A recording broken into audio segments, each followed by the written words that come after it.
Nos preguntan cuál es la diferencia y por qué ves.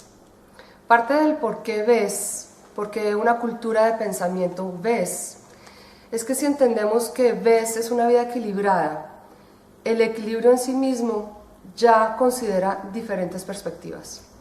El equilibrio en sí mismo ya considera que hay un balance físico, emocional, espiritual, intelectual.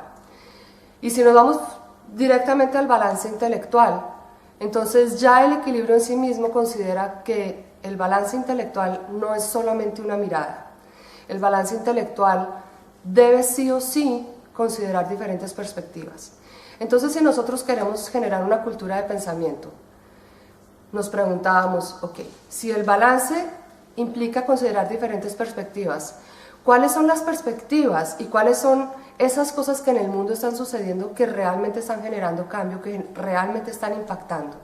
Y nos pusimos a ver y nos encontramos con el Proyecto Cero de la Universidad de Harvard, que ofrece toda una mirada desde la comprensión y cómo comprender, y desde el movimiento y desde las artes, y desde unas rutinas de pensamiento y desde unos criterios de planeación y unos criterios de evaluación que nos enriquecían muchísimo. Pero asimismo también existía todo un proyecto en Italia que se llamaba Reggio, los colegios de Reggio, donde tienen una mirada del individuo como un ciudadano, el individuo más libre, un individuo que participa, un individuo que propone, y era una mirada distinta.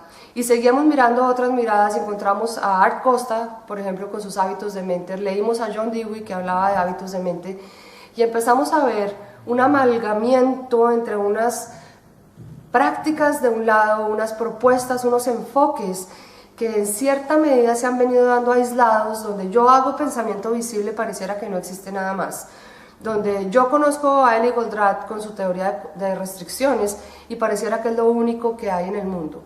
Y entonces en el equipo VES y en la mirada cuando estábamos creando VES, era una mirada ecléctica, era una mirada de si tenemos un objetivo claro de lo que queremos formar en los individuos, incluyéndonos a nosotros como primer individuo que hay que formar, cuáles son todas esas corrientes, esos enfoques, esas fuerzas que me ayudan realmente a que esto se dé completo.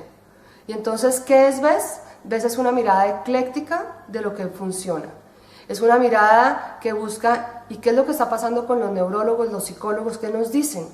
Y resulta que nos están diciendo que hay nuevas tecnologías que hacen comprender mejor el cerebro, que hacen comprender mejor la mente. Falta mucho por comprender, pero ya sabemos muchas cosas y nos están dando el GPS de la educación. Entonces, ¿cómo si yo quiero formar un individuo de determinada forma, no considero cómo funciona su cerebro?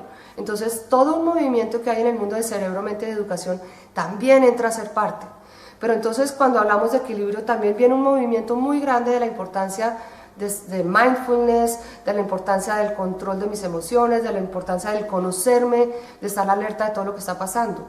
Si eso le aporta al individuo, ¿cómo eso no va a ser parte también de un programa de formación humana? Entonces, ¿qué es VES?